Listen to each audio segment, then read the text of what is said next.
तर मित्रांनो, तुम्ही बघू शकता आपला ढाबा स्टाईल पनीर मसाला इथे रेडी झालेला आहे।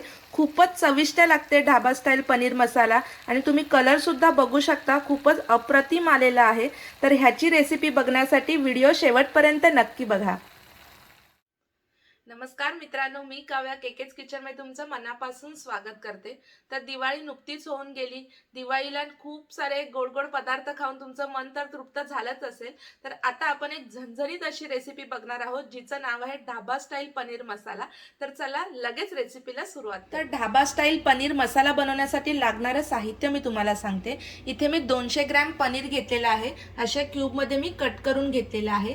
तेल घेतलेला आहे इथे मी 1 टेबलस्पून बेसन घेतलेला आहे। 2 मोठे कांदे बारीक चिरून घेतलेले आहेत। 2 मोठे टोमॅटो मी बारीक कापून घेतलेले आहेत। हाफ टेबलस्पून हळद घेतलेली आहे। 1 टेबलस्पून मी लाल तिखट घेतलेला आहे। 1 टेबलस्पून गरम मसाला घेतलेला आहे। कोथिंबीर इथे घेतलेली आहे सजावटीकरिता। मोठा टेबलस्पून मी जिंजर गार्लिक पेस्ट घेतलेली आहे। 2 हिरव्या मिरच्या उभ्या कापून घेतलेल्या आहेत। 1 मोठा टेबलस्पून मी दही घेतलेला आहे। इथे मी 2 टेबलस्पून तूप घेतलेला आहे। कसुरी मेथी घेतलेली आहे अगदी थोडीशी, हाफ टेबलस्पून मी हिंग घेतलेला आहे इथे मी चिमूटभर। चवीनुसार मीठ घेतलेला आहे। आणि इथे तुम्ही खडे मसाले बघू शकता, त्याच्यामध्ये मी 2 तमालपत्र, लवंग घेतलेले आहेत 4, वेलची 2 घेतलेले आहेत, थोडंसं शाही म्हणजे हाफ टीस्पून मी शाही जिरे घेतलेले आहे। इथे मी दालचिनीचा तुकडा घेतलेला आहे छोटा, आणि 2 संकेश्वरी हिरव्या मिरच्या घेतलेल्या आहेत। तर चला रेसिपीला सुरुवात करूया। सर्वात आधी आपण आपले पनीर आहेत त्यांना आधी मसाले लावून घेऊया आणि मॅरिनेट करूया, त्याने खूप छान अशी पनीरला टेस्ट येते। तर मी हळद आधी टाकते, थोडीशी चिमूटभर हळद, लाल तिखट तेवढं चवीनुसार लाल तिखट, आणि गरम मसाला। आता हे प्रॉपर मसाल्यांमध्ये आपण पनीर मिक्स करून घेऊया। ते बघू शकता आपले पनीर प्रॉपर असे मसाल्यांमध्ये कोट झालेले आहेत, चारी साइडने याला मसाले लागलेले आहेत। आता आपण इथे मी पॅन गरम करून घेतलेला आहे। आता त्याच्यामध्ये आपण तूप ऍड करायचे। तर आता मी याला एक पलटी मारून घेते। खूप जास्त आपल्याला ते फ्राय नाही करायचे, तर मी लगेच यांना असे टर्न करून घेते, म्हणजे दुसऱ्या साइडने सुद्धा हे फ्राय होतील। तुम्ही इथे बघू शकता आपल्या पनीरला खूप सुंदर असा कलर आलेला आहे आणि सुगंध तर अप्रतिम येतोय। तर आता अशाच प्रकारे मी सगळे पनीर फ्राय करून घेते तुपामध्ये। तुम्ही इथे बघू शकता आपले पनीर प्रॉपर तुपामध्ये फ्राय झालेले आहेत आणि त्याला व्यवस्थित असे मसाले सुद्धा लागलेत। आणि तुम्ही इथे बघाल तर मी तुम्हाला दाखवते, हे बघा आपलं पनीर इतका सॉफ्ट आहे, कुठेही हार्ड नाही झालाय। त्यामुळे एकाच मिनिटात आपल्याला पनीर फ्राय करून घ्यायचं आहे, खूप जास्त वेळ फ्राय नाही करायचा। हा बघा पॅन गरम झालेला आहे, ह्याच्यामध्ये मी सर्वात आधी जे आपण बेसन घेतलेलं 1 टेबलस्पून ते थोडंसं फ्राय करून घेते। थोडंसं हलकंसं त्याला फ्राय करायचं आहे, ह्याच्यामुळे काय होतं आपली ग्रेव्ही थिक होते। बेसन आपण हलकंसं फ्राय करून घेतलेलं आहे। आता मी हे एका वाटीत काढून घेते आणि ह्याच्यामध्येच आपण आपली ग्रेव्ही तयार करायला सुरुवात करू। पॅन मध्ये मी 1 टेबलस्पून तूप आणि 1 टेबलस्पून तेल गरम करून घेतलेलं आहे। आता ह्याच्यामध्ये आपण जे खडे मसाले घेतलेले ते आपण ऍड करूया। तर मी हे जे शाही जिरा घेतलेलं ते ऍड करते, लवंग, वेलची, तमालपत्र आणि ही लाल मिरची। आपण हे सगळं आधी तेलामध्ये फ्राय करून घेऊया। इथे आपले खडे मसाले प्रॉपर फ्राय झालेले आहेत। आता ह्याच्यामध्ये मी हिरवी मिरची ऍड करते। हिरवी मिरचीमुळे आपल्या ग्रेव्हीला खूप छान अशी टेस्ट येते।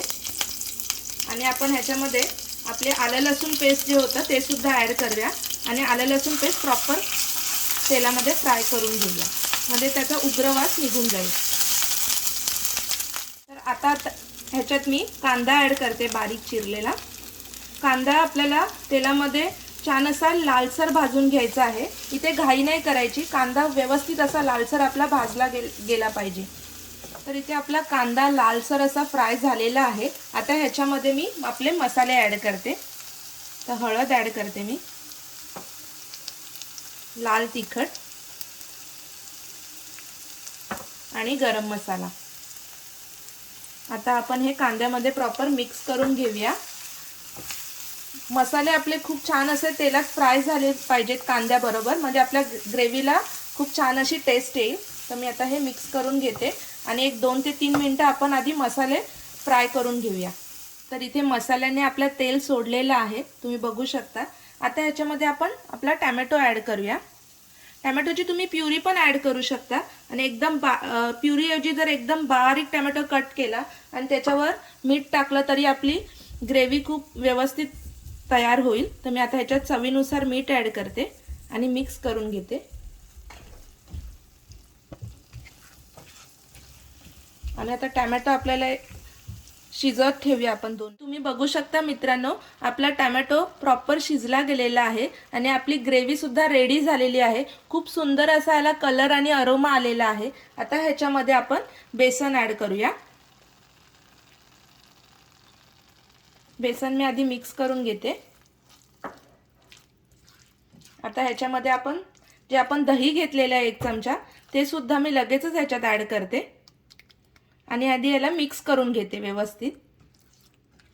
तर आता मी आपल्या ग्रेव्हीमध्ये थोडं पाणी ॲड करते, अगदी थोडंसं आपल्याला ॲड करायचं आहे।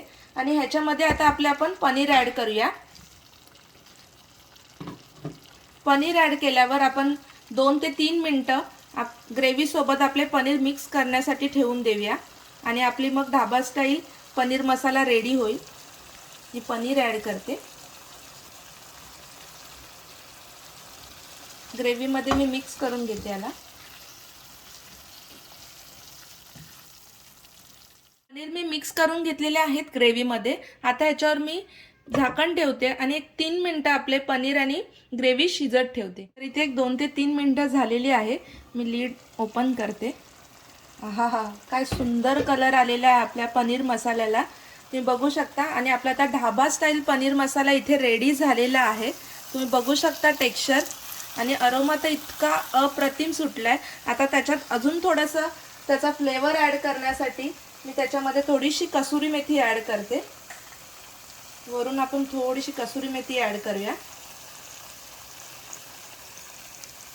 आणि कोथिंबीर थोडी ॲड करते, त्यामुळे आपली अजून टेस्ट वाढेल मसाल्याची।